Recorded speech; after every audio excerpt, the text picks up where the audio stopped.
On this episode of China Uncensored, China's pop music superweapon. Hi, welcome to China Uncensored. This is your rock and roll secret agent, Chris Chappell. Hello, friends. Are you aware of recent comical events? Some individuals commenting on my videos have raised the ludicrous suggestion that I may be a robot. A robot? Let me ask you this. Can a robot laugh? Ah, ha, ha, ha, ha. Well, just kidding, folks. I'm no mandroid built in a factory to entertain you. But I can't necessarily say the same about China's new state-sponsored pop bot, Ruhan Jia.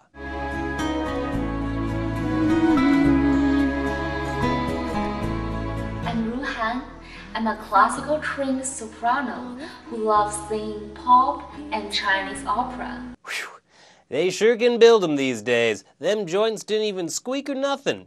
Now, for those of you who think I'm being a bit unfair, it's worth going into some of the background about the old Popstar 3000 here. Ruhan Jia is the first artist and only artist ever signed to the label Earth's Music, a Chinese state-sponsored music industry group with one and only one purpose: building pop star sensations to achieve fame, cultural cred, and quote-unquote soft power in the West. Must be working. The power is so soft, I can hardly feel it. Oh, there it was. Anyways, as one of Ruhan's government manufacturers told the BBC recently, if you have a strong economy, people think of you as a big country. And we have a strong economy. But only when you are strong culturally are you seen as a superpower.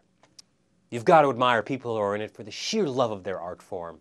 Ruhan's team under the government pop music initiative is called Synergy, and their strategy is to proceed by imitating Western pop stars. She said that basically she's given homework to study Michael Jackson, Kesha, and other major successes.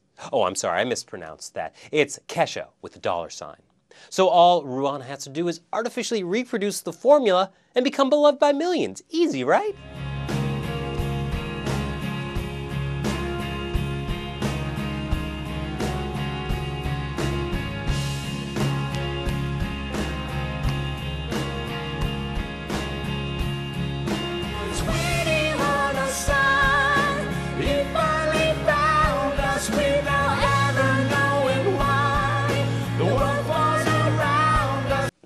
Well, of course it goes without saying that there's a few political goals underlying her program of musical world domination.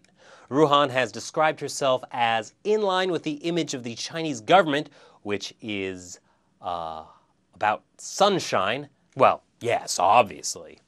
Look, I'm not trying to hate on Ruhan Jia personally. She's obviously trying really hard in a short hair, no shoes equals totally rebel way to be the best state-sponsored pop star she can be. And it's not like Western pop stars never go through image makeovers. But you know, maybe the most depressing thing about this is that the methods being used to accumulate this so-called cultural influence are just about copying other stars' successes instead of trying to do something new or different, or bring some real Chinese cultural innovation to the table. Take France. When a French singer becomes known internationally, it's because he has a certain something that you just can't get anywhere else. Je vais et je viens entre tes reins et je me retiens. Je t'aime. Or, you know, Germany. Why, when you've got unique music like this.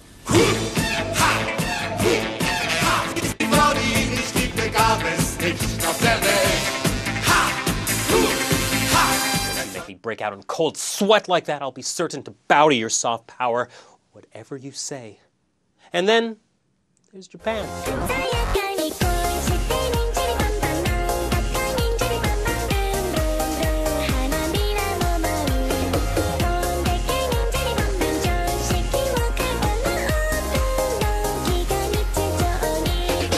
Hey, did you notice that was from Japan?